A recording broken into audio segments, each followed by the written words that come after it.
Very much, Re a leboga. Ke leboga the program directors, re leboga molaetsa go tswa go our comrades from the civil society. I just want to assure them, and I'm just assuring them in front of you because we spent the afternoon together with the MEC, together with the Premier. We met Rekopanele, the civil society, Kamoholong Mona, for over 3 hours. Today. So we met here for more than 3 hours just across here at the hall with the civil society comrades. And we thank them for the outreach program which they were leading over the last 2 days. And yesterday we received the report in terms of the work which had been done, and we can assure them, as we did also together with the Deputy President on a virtual meeting on Tuesday, where the matters regarding this funding for SANAC were thoroughly discussed, and there were commitments which were made. So I do understand that comrades just want to emphasize in their own style the way they feel strong, but we want to assure them that we are together. There is no difference on that matter. No one amongst us as the stakeholders in SANAC being composed of government, the civil society in all its various sectors. Civil society alone has up to, I think, 18 or 19 subsectors within it, including labor, including people living with HIV, including also, I'm not going to mention all of them, but just under 20 subsectors within the civil society. So there is no difference on the matter of making sure that SANAC remains sustainable and that we can take it at a higher level. So I thought, let me just deal with that matter to say we appreciate the comrades, we appreciate the manner in which they want to bring this to the attention of everybody here and to South Africa as a whole and to the world as a whole. And we are pleased that we do have a very active and very vibrant civil society. And I was saying yesterday when we were meeting there that don't think they do this only when we have activities like this to bring attention to the issues they feel strong. 2 years ago, when we were in Montreal at the International AIDS Conference, you know, there was an unhappiness about certain issues, and the civil society members ascended to the stage to voice those objections. And once you hear Amandla in Montreal, how go Montreal kwa utiwa Amandla awetu watsiba hore se batho ba Canada ba watsiba hore se ba Canada batho ba. So we knew that South Africans have arrived. So I think let's take it in good spirit. Comrades feel very strong about the issues. Let me also recognize in absentia Premier, as I said, we're together here. We spent a lot of time together with the comrades addressing a number of issues. All my colleagues, ministers, deputy ministers, president, thank you very much. And I know that Deputy Minister Jomo was with us in the church, Methodist Church this morning, but also went to another church on behalf of the Deputy President, our mayors, Executive Mayor for Sidibeng, and also Mfuleni, Deputy President of Salga, also civil society already spoken, and we have seen them. The WHO country rep, Dr. Kalua, the private sector forum represented by Mayor Mpumizi Kalala. Just to say on Dr. Kalua, I think he has already mentioned that in his capacity as a country representative, we are seeing him for the last time. He's been a very reliable partner with us as the country head of the World Health Organization here in South Africa. We wish him well in this new deployment, and we will be welcoming. We will give similar support to his replacement as a WHO country head. We also, in our midst, we also have from United Nations AIDS, UN AIDS, Eva Kiwango, who is the country head for UN AIDS. From the Labour, Comrade Simon Hlongwane, who spoke on behalf of the President of COSATU, our leaders from government, the DG is here, the CEO of SANAC. Ladies and gentlemen, as already explained by the MEC earlier on, our chairperson and the Deputy President of the Republic has not been able to be with us today because of other engagements, other matters of state, which is very important. But he has delegated that to myself today to come and share the message which he would have been able to present in front of you. So Remona Mosi Dibe Mogutlisa Molaetsa o tswang go Motlatsa President wa naga Ntate Paul Mashatile ile ena ntumileng gore ke tlisetse molaetsa mo letsatsing la ka tseno le letsatsi le legolo la gore re gopoleng bolwetse bo bja tuberculosis. Pele re tsena molaetseng, before we go deeper into the message, I would like us to take some moment to extend our deepest condolences to the SANAC disability sector for the untimely passing away of one of our leaders, Dr. Jack Lloyd. He was at the forefront to ensure that the voices of people with disability are always heard in the forefront. His vision for a society free of discrimination and stigma inspired countless individuals to join the cause and work towards a more equitable future for all. His unwavering commitment to inclusivity and accessibility has left an indelible mark on the landscape of in disability advocacy in our country and beyond. The disability sector and the civil society sector as a whole will be poorer without him.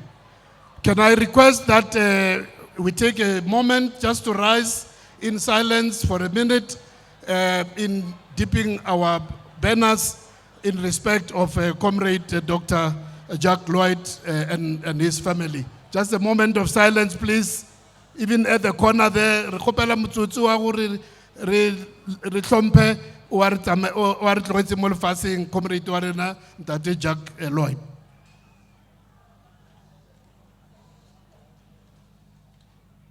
Re a leboga. Thank you very much. Thank you. I'm sure comrades will pass the message to the family. I know that a number of colleagues, the CEO of SANAC and also Deputy Minister Jomo were present on our behalf at his funeral in Gordons Bay in Western Cape. We want to thank everyone. Let me thank the Gauteng MEC and all those who played a role in making sure that we have this activity of the World TB Day today. There can be no argument that batho ba mo Sidibeng, batho ba mo Everton ka nnete ba sebetsa le rona hantle in our campaign to make sure that South Africans can live a long and healthy life. It's very rare that on the World TB Day, re hwetsa attendance e kana ya setšhaba mo re fitlang teng ga re tlo ira World TB Day. A re shapele matsogo batho ba Sidibeng. As already mentioned by various speakers, this commemoration takes place more than 100 years since the confirmation of this bacteria called Mycobacterium tuberculosis, which was discovered by a German scientist known as Dr. Robert Koch just over 140 years ago. And on this day, that's when it was properly registered, and that's why it was then put by the World Health Organization as a day on which we must commemorate and commit ourselves to the eradication of tuberculosis. We are here in our various sectors, government, civil society, and all of us to come and re-pledge ourselves towards zero deaths and zero suffering due to tuberculosis. We are gathered here to say with certainty that We have made some significant progress in our fight against TB, although a lot more still need to be done. We are here to assert our commitment as part of the world community to the total eradication of this preventable and also curable disease, which continues to kill thousands of people, if not over 1 million people annually throughout the world. We have seen the positive benefits of working together, and we want to build on this to eradicate TB once and for all, just like we managed when we work together throughout the world to eradicate diseases like smallpox. We believe indeed it can be done. Even TB can be eradicated. We are here as we're getting closer and closer to 2030, which is the year that, along with other members of the UN and WHO, we have committed ourselves to ending TB, HIV, and STIs as public health threats. Today we are again here under the theme, yes, you and I can end TB. This theme aims to encourage not just organizations but also individuals to contribute towards these national efforts. It also emphasizes the importance of being accountable, starting as an individual and then going into the institutions and organizations in which we work. In our country, we are taking it further to say, working together, you and I can end TB, because indeed, this calls on unity of action. We are a nation built on and wired on the unity of purpose and united in action till we can achieve victory. We must declare that we will go hand in hand towards 2030 as we eradicate TB as a public health threat. You and I is a statement of intent designed to encourage individuals to take charge of their health in line with our Cheka Impilo program and objectives, as well as the country's endeavor towards finding those who are still missing in our endeavor to make sure that they get treatment for TB, HIV, and other diseases. This theme instills a hope and a renewed vigor as we move closer to 2030, which is partly the reason behind the decision globally to continue with this theme. As we go on this, we are also encouraged by some of our member countries within the UN, within G20, and the BRICS and other forums in which we belong, a country like India, which have taken a bold step to announce that their target is not 2030. They've announced that their target is 2025. And we believe that is a challenge to all of us, all the member states, to say, indeed, 2030 is the target which has been set globally, but can we be able to be more ambitious? Of course, we have the biggest burden, and therefore we must be realistic in terms of, while we must be ambitious. It has been stated by public health experts and also at WHO that TB indeed remains the biggest public health threat, killing over 1.5 million. Just in 2022, the number had gone a little bit lower, but about 1.3 million people actually globally died from TB. And as the posters from the civil society was indicating, here in our country in the same year, over 50,000 people died from TB. And more than half of those are from the people living with HIV. So we have a big task, and we have a more urgent task more than many other countries. We have made some progress, but the challenge remains very high. In terms of the progress which we have made, we have seen a steady decline. Earlier on, when we were presented with the data before we came to this meeting, this was also indicated, but we are coming from a very high level. We have seen some significant decline, which is encouraging. If we look at the TB, the number of people who have diagnosed or who were estimated also to have TB in 2007, the figure was upwards of 600,000, at 644,000. But in 2022, this figure had gone down to just over 280,000. Also in the area of TB deaths, the number has been declining, but not at a kind of rate at which we would like to see it happening. Now, at last year's 24th of March, at the World TB Day, as a number of speakers referred to, we launched our National Strategic Plan for HIV, TB, and STIs for 2023 to 2028. This is the NSP, the National Strategic Plan, which will take us to our target, both in terms of the SDG, in terms of the UN and WHO, in terms of the SDG, but also in terms of our own NDP program.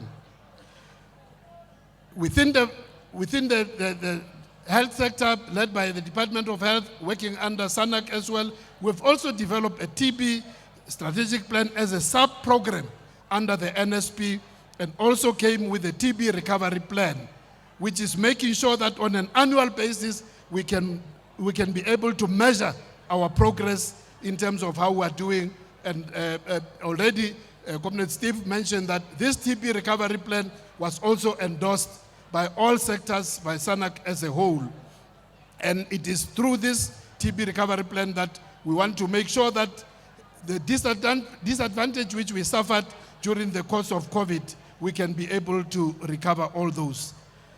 The successful implementation of this NSP relies on several critical enablers, such as the implementation of the TB recovery plan. We must scale up the implementation and use of instruments such as rapid uptake of new tools. There are various new tools in terms of diagnosis and also in terms of treatment. Innovations such as the Gene Expert, which were one of the countries which made sure that we roll out a Gene Expert for diagnosis, which can give you very rapid diagnosis and more accurate. Also in the areas of treatment, whenever we come across more effective, efficient, and safer treatment, we don't hesitate to make sure that we make them publicly available. As we remain steadfast in our quest to end TB, we must also reflect on the challenges that still remain in our response efforts, which call on all of us to take collective actions. I will just state some of the challenges which you are aware of. We still have a lot of high number of missing TB clients. We are closing the gap in terms of our screening and testing. It's getting much more closer to the estimated number of TB prevalence in the country. So we are getting closer, but there's still a gap. We have a high detection gap amongst men. Men are not health-seeking. So we have to follow the men. I think the MEC also spoke about that earlier on. We must find them wherever they are. So even if it means we must go to the Shebins, we must go and find the men wherever they are. We have also, our treatment success rate is still not acceptable, just hovering around 75, 77%, still not acceptable. We want to reach 90, if not 100. But also in terms of, that's in terms of drug susceptible, but also in the drug resistance, we still have a low recovery rate, just around 60%. We need to close that. The dual burden of HIV and TB also makes it even more difficult. We have also not yet rolled out sufficiently the TB prevention tools which are available. So these are some of the things which hinder our progress, and collectively we need to work together in making sure that we can strengthen our response. There has been a demonstrable will and desire from the government to use all the innovations, as I've mentioned already, in terms of diagnostic tools and also in terms of treatments. We have also, in terms of the rapid diagnostic tools, we have done so, but also in terms of rolling out, whenever we find new and more effective and safer drugs, we have been able to do so. We have rolled out the shorter regimens, such that while many people, I think Mayor Spongile, ovulating earlier on more as a survivor of TB, did mention about injections which he had to undergo those years. We can assure the members of the community that we have now advanced. We have now advanced such that even in the treatment of drug-resistant TB, we are able to treat without some of those injections which were causing people to lose their hearing. So we have, and even reducing the length of treatment, even for drug-resistant TB. We are now working on a program where there are already about 2,000 patients who are on the program to reduce the treatment of even drug-resistant from 18 months to 6 months. So there's a lot of progress, and we believe that this is going to be successful. However, we do recognize the fact that there are a number of areas where we must still redouble our efforts. We must make sure that there is equitable access to healthcare, particularly for those living with HIV and also other comorbidities, and also high risk and key populations. We must also work hard. Ms. Wongile also mentioned about issue of stigma. We have made a lot of progress. I think Comrade Steve also mentioned that we are nowhere where we were, whether you're talking about HIV or TB, maybe 20 years ago, but there is still stigma, there's still some stigma, so we need to make sure that we deal with those issues of attitudes, and that's why we need to keep on working together with leaders of civil society, our traditional leaders, our traditional healers, our faith-based leaders, to help us to deal with this issue. And I must say that this morning when we went to the Methodist Church, I was very impressed because they really embraced the health program. The Reverend himself was actually, before I could mention, he mentioned that we want to eradicate TB by 2030. That came from Muruti. So I didn't have a lot to say because Muruti already was aware. So we believe that we're bringing in such leaders, it will help us to eradicate the stigma. We will also do this by making sure that we up our communication, our social behavior change communication, which will improve knowledge and promote health-seeking behaviors, especially amongst men. So we are busy improving also our TB communication strategy. We must also promote, as I've mentioned, prevention, because there's a lot of progress in this area. And I must also mention, when you talk about prevention, that we are very happy to say today that there is significant progress in the area of research on TB vaccine. We know that we're very glad that when COVID struck, the scientists and the pharmaceutical companies were able to get vaccines very quickly, and TB and HIV has been evasive in terms of finding vaccine. But there's been progress recently in the development of a TB vaccine. We stand prepared to implement this once it is approved, once it is gone through trials. So we will be working very closely. In the phase 2 trial of the vaccine conducted by a pharmaceutical company called GSK, they tell us that the vaccine provided approximately 50% of protection against pulmonary TB for 3 years in people who were exposed to the bacteria, who were HIV negative. This result is unprecedented in decades of TB vaccine research. So they are ready to start with phase 3 of the research on the TB vaccine.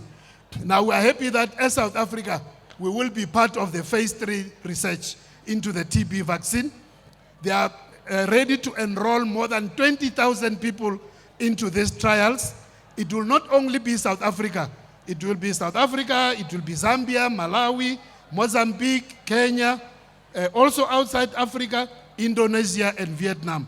So this gives us a lot of hope that we are not far from getting a TB vaccine. And we believe that this will be a major breakthrough.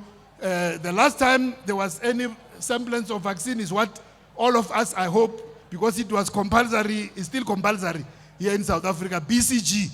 If we can say roll up your sleeve, I hope all of you will be found with a mark which shows that you did have BCG. So that is the only one which we have at this stage. We know that it's limited in terms of its protection, but we must continue to use it.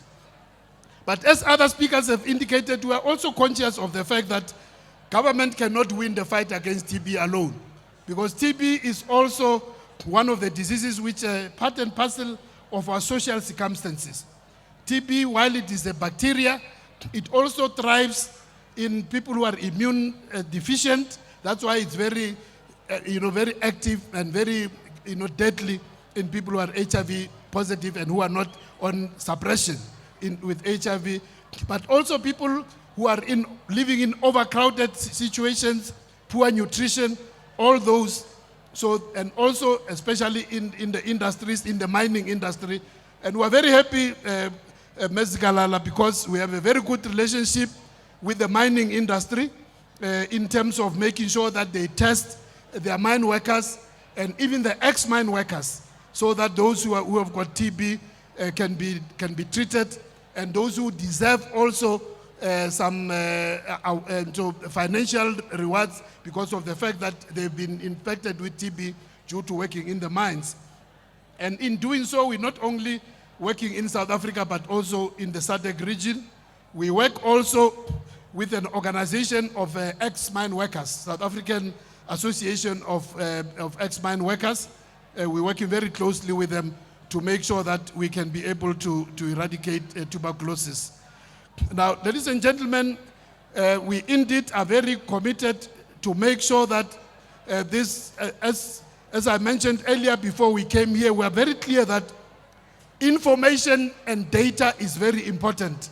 Part of the problem currently, for instance, in this program of tracing ex-mine workers who suffered from silicosis, from TB, because we don't have reliable records from the mines and also tracing them, we are unable. There are many who actually have a lot of money available for them, but we're still struggling to find them. But also, as mentioned yesterday when we had the civil society, the major cry is the fact that both for HIV and TB, when people move, because it's normal for people to move around the country looking for better opportunities. When they move to other areas, they find that their records can't be traced.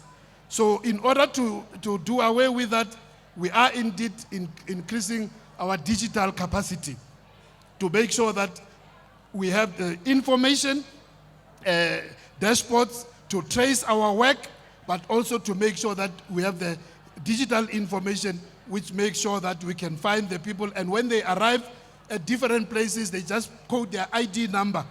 And then with their permission, they should be able to trace their information so that they can be able to get treatment. So this morning, our SANAC colleagues were showing us the Health Information Center, which is called the Situation Room, which gives you live information as to where we are. Any district in the country, any locality, you can be able to say with a button, how is this district doing? What are the difficulties? Which age group? And so on and so on. So we are very happy that also part of this function today is to officially launch this Situation Room, which we believe that is going to help us quite a lot in terms of moving forward. So there is a lot of data lying everywhere in the country, but because it is fragmented, it's not user-friendly, it's not helping us to make sure that we can see where we are and be able to take the process forward. But with this, we are sure that we're going to be able to move speedily. So that is the first matter which I wanted to announce here, that this is also an official launch of that Situation Room. So all the sectors, all of you who are involved in work in TB, you can contact our colleagues in SANAC. Whatever information you need, they will be able to work with you. The second announcement, which I must also make, was already referred to, that, and I'll come to it. We're very pleased that notwithstanding the challenges, notwithstanding all the challenges which we are having, we have made significant progress. We have made significant progress in terms of making sure that the TB work is properly funded. Now, in this regard, our team had reached a calculation that we need about 4 billion rand per annum to make sure that we can have a proper response to TB. And I'm happy to say we are not very far from making sure that we can reach this target with all of us working together.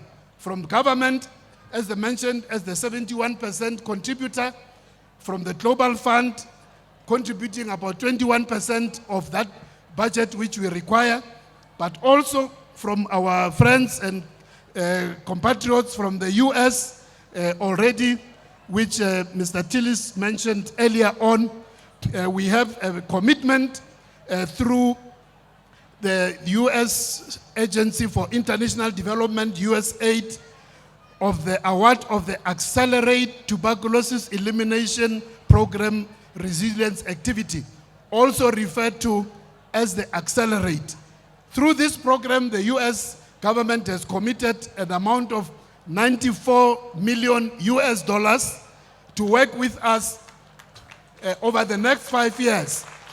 94 million US dollars, which is going to help us in this fight and brings us very, very close to our target of the budget which we require. So we want to say to Mr. Tillis, please pass our regards, our gratitude to the US government.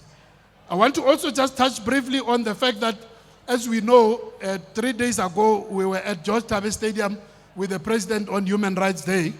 Now, human rights also are health rights. Health rights are human rights. So we're pleased that SANAC has also begun the process of developing the second National Human Rights Plan, which will, an assessment has already started of human rights, assessing the human rights interventions of various role players. And this assessment and the plan will be finalized in July. So we thank all the role players in SANAC, which will make sure that we can also remember that as we do our work, we must do it within the context of human rights. Also, that SANAC has also entered into an agreement with the Legal Aid Board to assist on information dissemination to marginalized communities on how legal aid can assist protecting the rights of vulnerable people. We also want to thank our faith-based leaders who are also working with us using the strength of faith to make sure that they can mobilize society and communities to be conscious of their lives. As I said this morning when we were in the church, the pastor also did say that their church, as the Methodists, are also used as pick-up points for our chronic medication. So we are happy that the faith-based leaders also understand that we're not only, even TB is not just a physical disease, it is also an emotional disease. I mean, for somebody to know that I've got an illness on which I need to take treatment daily without any missing, that is also a commitment which needs support. So we also want to thank our faith-based leaders for also working with us in all the areas of the response to TB and HIV. So access to TB services, we want to, as I conclude, it is our duty to make sure that access to TB services is equitable, is seamless, and of high quality. And that's why we will do everything whenever there is a new innovation, once it is proven and properly registered with our regulators, we'll make sure that we access. Where it is too expensive, we are going to work together with all the partners, the civil society, to fight against too much profiteering, either on diagnostic tools or also on treatment tools. So working with our partners, we want to commit to say that we are going to invest all the possible resources to make sure that indeed by 2030, tuberculosis can be eradicated. Phansi nge-TB, phansi. Phansi nge-TB, phansi. Thank you very much.